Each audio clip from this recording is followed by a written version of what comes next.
L'expérience d'aujourd'hui nous a été transmise par un ancien amant, un religieux musulman dévoué. Il est mort, est allé en enfer et a révélé des secrets islamiques cachés et un futur programme contre le monde. Au moment où il a envoyé ceci, il est un chrétien né de nouveau. Écoutez son expérience et soyez éclairés. Je m'appelle Rabu CMA. Je suis né dans une famille musulmane pieuse du Pakistan. Nous vivions dans une communauté soudée où l'islam n'était pas seulement une religion mais un mode de vie. Mes parents ont veillé à ce que je sois élevé dans un profond respect pour Dieu, le prophète Mahomet et les enseignements du Coran. Chaque jour avant l'aube, je me réveillais à l'appel à la prière et rejoignais ma famille pour prier. C'était une routine qui est devenue une seconde nature pour moi. À l'âge de 7 ans, j'avais déjà mémorisé de grandes parties du Coran. J'ai assisté à des cours d'islam, où on nous a appris non seulement à réciter les versets mais aussi leur signification. Le Coran était présenté comme la vérité ultime, la parole incontestable de Dieu. En tant qu'enfant, j'ai accepté cela de tout cœur. Ma foi était forte et je croyais que l'islam était la seule vraie voie. L'idée de le remettre en question ne m'a jamais traversé l'esprit. Ma famille était mon monde et leur foi était la mienne. Lorsque nous avons déménagé en Occident, tout a changé. Je me souviens du choc culturel.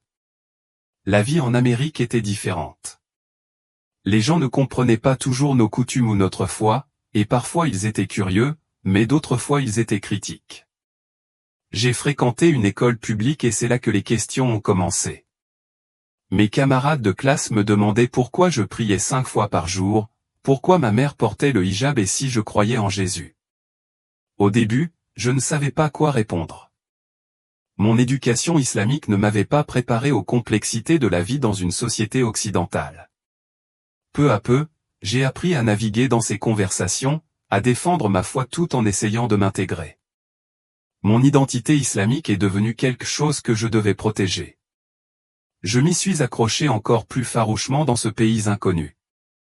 Je me souviens très bien de ces moments passés dans la cafétéria animée de l'école, où je prononçais doucement « Bismillah » avant mon repas, tandis que mes amis autour de moi se régalaient de leur nourriture sans réfléchir. Dans ces moments-là, chaque action que je faisais et chaque choix que je faisais était imprégné de la profonde signification de représenter ma foi. Être musulman n'était pas seulement une étiquette, c'était une partie intégrante de mon identité, façonnant ma vision du monde et ma place en son sein. En grandissant, j'ai pris de plus en plus conscience de la perception de l'islam en Occident. Les médias semblaient saturer le cycle de l'actualité avec des histoires qui présentaient souvent les musulmans sous un jour négatif et déformé, une réalité qui pesait lourdement sur mon cœur.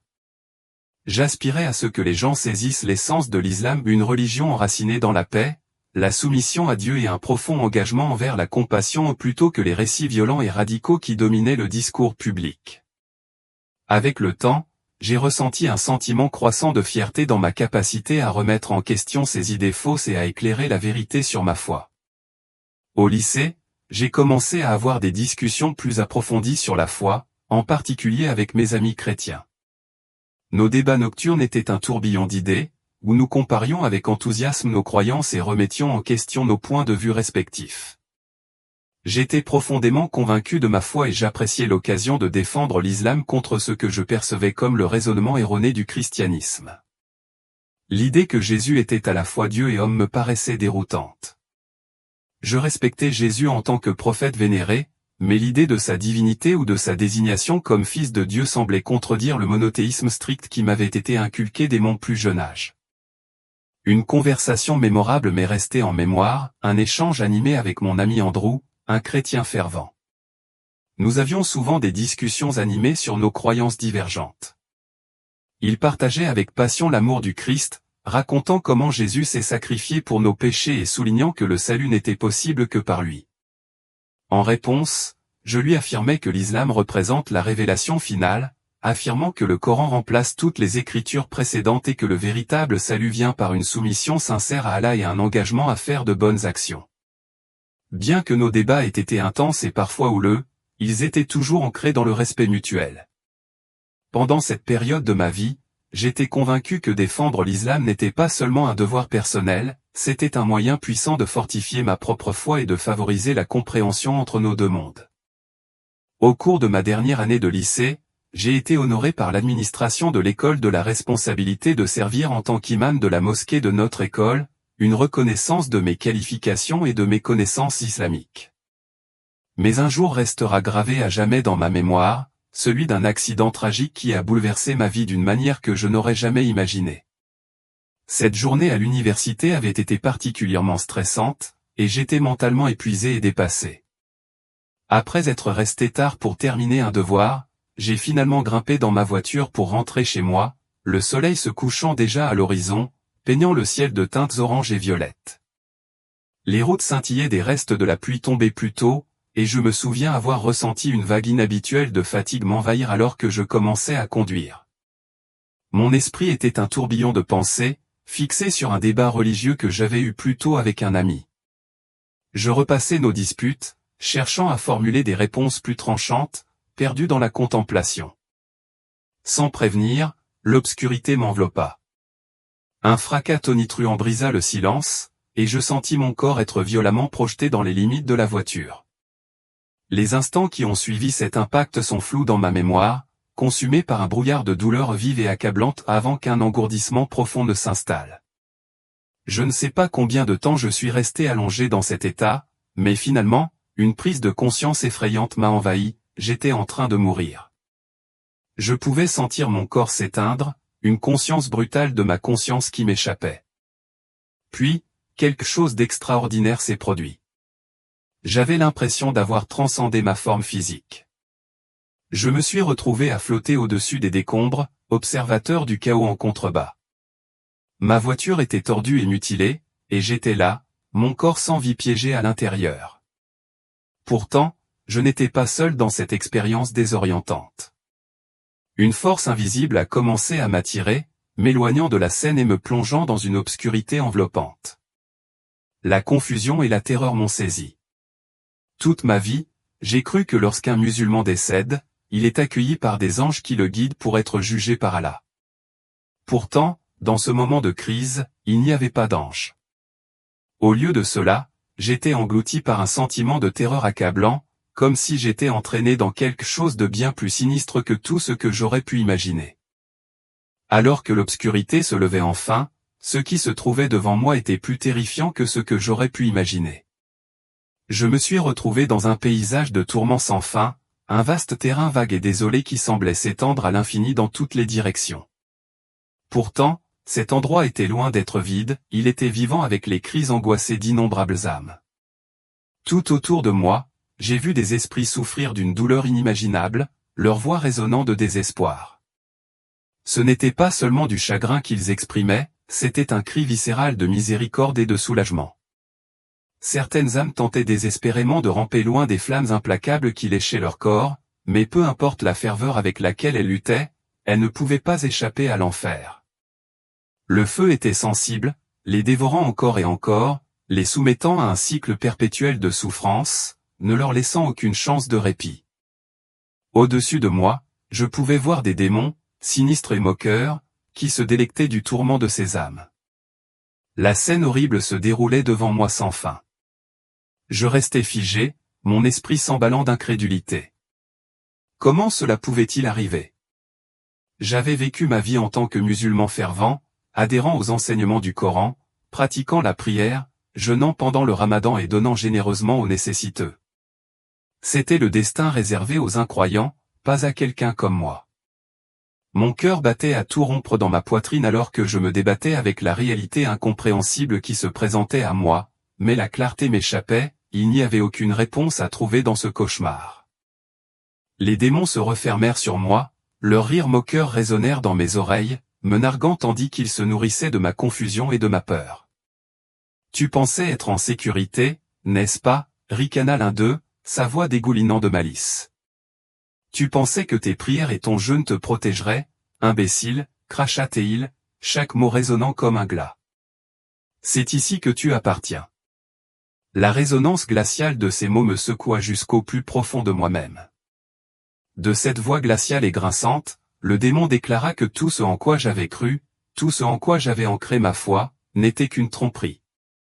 L'islam, affirmait-il, n'était pas le chemin vers Dieu que j'avais toujours pensé qu'il était. Au lieu de cela, c'était une illusion soigneusement élaborée, conçue pour égarer les âmes fidèles comme la mienne et les éloigner de la vraie lumière. Dans une révélation choquante, le démon m'a expliqué que l'islam avait été inspiré par leur maître le seigneur des ténèbres de ce royaume horrible qui cherchait à piéger les âmes sans méfiance dans un réseau de damnation. J'étais paralysé par l'incrédulité, luttant pour comprendre les implications de ce que j'entendais. Comment cela était-il possible? J'avais suivi les principes de l'islam avec un dévouement inébranlable, consacré ma vie à ses enseignements et essayé de vivre en accord avec ses commandements. Pourtant, je me retrouvais là, piégé dans une existence tourmentée dans un endroit dont je n'avais jamais imaginé qu'il pourrait être mon destin. L'horreur de tout cela m'a englouti, me laissant aux prises avec une profonde crise de foi. Les paroles du démon résonnaient dans mon esprit, chaque syllabe pénétrant plus profondément dans le fondement même de tout ce que je croyais. Il se moquait impitoyablement de ma foi dans les bonnes actions, ridiculisant l'idée que mes prières, mon jeûne et mes actes de charité pouvaient m'offrir le salut. Il ridiculisait ma quête de toute une vie du paradis éternel, révélant l'amère vérité, sans que je le sache, je me dirigeais tout droit vers cette existence infernale depuis le début.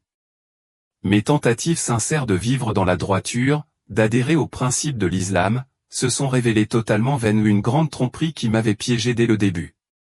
Le démon ricana, m'informant que j'avais été aveugle, tout comme des millions d'autres. La vérité avait toujours été à portée de main, mais une force sinistre avait veillé à ce que nous restions aveugles à son égard. Avec dédain, le démon cracha le nom de Jésus, déclarant qu'il était le véritable chemin du salut. Pourtant, il prétendit que les pouvoirs en jeu m'avaient aveuglé, moi et d'innombrables autres, à cette vérité vitale. Toute ma vie, j'avais cru que je marchais sur le bon chemin, pour découvrir par cette révélation démoniaque que j'avais été tragiquement trompé. Le poids de ces mots m'écrasa, m'étouffant sous une avalanche de désespoir. Je me sentais pris au piège d'une réalité inéluctable, tout ce à quoi j'avais cru et auquel je tenais n'était rien d'autre qu'une cruelle diversion, méticuleusement conçue pour me maintenir, ainsi que tant d'autres, enchaînés à un faux espoir. Le ricanement du démon s'approfondit, une expression tordue de plaisir alors qu'il se délectait de mon agonie, prenant plaisir non seulement au tourment de mon corps mais à l'angoisse de mon âme. Il devint clair que le programme malveillant des démons était bien plus insidieux que je ne l'avais jamais imaginé. Ils ont élevé des musulmans radicaux, fomentant la haine et perpétuant l'aveuglement à la vérité sur Jésus. Il ne s'agissait pas seulement de tromper, il s'agissait d'enfermer des millions de personnes dans un réseau de ténèbres, en s'assurant qu'elles ne découvriraient jamais le véritable chemin du salut. Et maintenant, je réalisais avec horreur que j'étais l'un des damnés, pris dans un piège éternel dont il semblait n'y avoir aucune issue. Mon cœur souffrait alors que je me débattais avec la réalité glaçante de mon existence, me sentant complètement perdu et abandonné dans un paysage dépourvu d'espoir. Dans ce lieu de tourment, le temps semblait perdre toute signification. Je ne pouvais pas dire depuis combien de temps j'étais prisonnière de ce cauchemar, englouti par les ténèbres et une agonie suffocante. Chaque instant fugace s'étirait en ce qui me semblait une éternité, mais au milieu de ma souffrance, je sentais un changement subtil. Cela commençait par une présence indistincte, quelque chose que je ne parvenais pas à saisir, mais alors que le tourment implacable continuait de tourbillonner autour de moi, je commençais à l'apercevoir plus clairement, une lumière. Cette lumière traversait l'obscurité oppressante, non pas avec un éclat aveuglant mais avec un rayonnement doux et tranquille qui semblait totalement étranger dans ce lieu de désespoir. Les démons reculèrent devant sa lueur, leur rire moqueur s'éteignit brusquement pour la première fois. Dans ce moment profond de lucidité, je saisis une vérité qui m'avait été cachée toute ma vie. Ce n'étaient pas mes actes, mes prières ou ma soumission qui pouvaient me conduire au salut. La vérité dont on m'avait délibérément empêché de connaître obscurcie par des couches de tromperie devint enfin apparente, Jésus était le chemin. J'avais l'impression que la lumière elle-même imprégnait mon âme de compréhension, lavant les mensonges qui m'avaient enchaîné dans l'obscurité pendant si longtemps. J'avais consacré toute ma vie à lutter, travaillant sans relâche avec la conviction que mes efforts me mèneraient finalement au paradis, mais cela n'avait jamais été suffisant. La paix à laquelle j'avais aspiré n'était pas quelque chose à mériter, c'était un don qui m'avait été offert gratuitement depuis le début. Jésus, dont on m'avait enseigné qu'il n'était qu'un prophète, s'est révélé être la clé essentielle de tout ce que je cherchais, le chemin même vers le paradis que je cherchais mais que je n'avais jamais vraiment compris. Cette prise de conscience m'enveloppa comme une étreinte chaleureuse, comblant le vide laissé par des années d'incertitude et de désespoir. À ce moment-là, j'ai compris que le voyage que j'avais entrepris n'était pas la fin mais plutôt le début de quelque chose de bien plus profond, une connexion à un amour et à une grâce qui transcendaient toutes les barrières. Je ne me souviens pas comment je suis revenu de cet endroit déchirant, mais lorsque j'ai finalement repris conscience, je me suis retrouvé dans un lit d'hôpital, l'odeur stérile des antiseptiques remplissant l'air. Les jours passèrent alors que j'étais allongé là, aux prises avec la profonde prise de conscience que ma vie avait changé de manière irrévocable. Une douleur profonde s'installa dans mon cœur pour mes compatriotes musulmans, qui, comme moi, croyaient être sur le droit chemin. C'étaient des individus sincères et pieux, engagés à vivre une vie conforme à leur foi, mais ils restaient inconscients de la vérité qui nous avait échappé.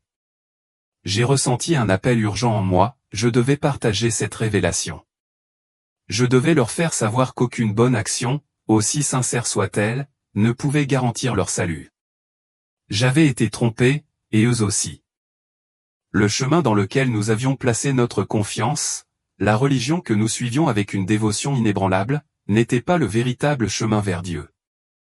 Jésus, je le comprenais maintenant, était le seul chemin vers le salut.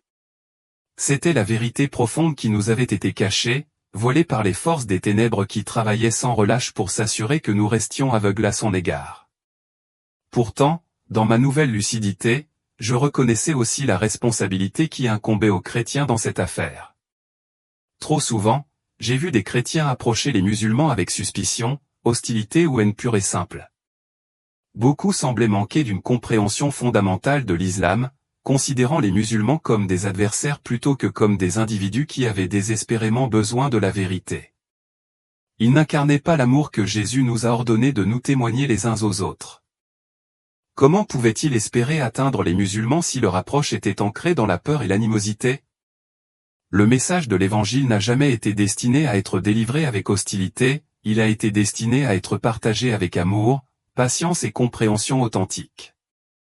Les chrétiens doivent changer de perspective et considérer les musulmans non pas comme des étrangers, mais comme des âmes perdues ayant besoin de la grâce de Jésus, tout comme eux-mêmes. Au lieu de leur tourner le dos, ils doivent s'engager auprès des musulmans et chercher à démanteler les murs d'incompréhension et de méfiance qui ont été érigés entre nos communautés. À ce moment de prise de conscience, j'ai ressenti le besoin d'être un pont entre les mondes, de favoriser des conversations ancrées dans la compassion, afin que chrétiens et musulmans puissent connaître le pouvoir transformateur de l'amour et la vérité qui mènent au salut. J'ai réalisé que plus les chrétiens incarnent l'amour et les enseignements de Jésus, plus les musulmans sont susceptibles de reconnaître la vérité. La réponse ne se trouve pas dans des débats ou des disputes sans fin, mais plutôt dans une véritable mise en pratique de l'amour et de la compassion dont le Christ a fait preuve. J'ai ressenti un profond appel à m'adresser aux musulmans et aux chrétiens avec un message d'espoir et de compréhension. À mes frères et sœurs musulmans, je vous exhorte à ouvrir vos cœurs. Remettez en question ce qu'on vous a enseigné et embarquez pour un voyage à la recherche de la vérité. Ne vous laissez pas aveugler par les croyances que vous avez si longtemps entretenues. Soyez ouverts à la possibilité que Jésus soit bien plus que ce que l'on vous a fait croire. Et à mes amis chrétiens, je vous supplie de cesser de considérer les musulmans comme des adversaires. Montrez-leur l'amour du Christ, pas seulement par des mots, mais par vos actions, votre compassion et votre volonté sincère de comprendre leur point de vue. C'est ainsi que les cœurs seront transformés. Merci d'avoir pris le temps de vous engager dans cette expérience. Je vous encourage à partager cette vidéo avec vos amis et votre famille, car ce faisant, vous pourrez sauver une âme du chemin de la destruction. Si ce n'est pas déjà fait, abonnez-vous à notre chaîne pour rester informé de nos futures expériences et révélations. Ensemble, nous pouvons favoriser une compréhension et une connexion plus profonde entre nos communautés. Merci pour votre soutien.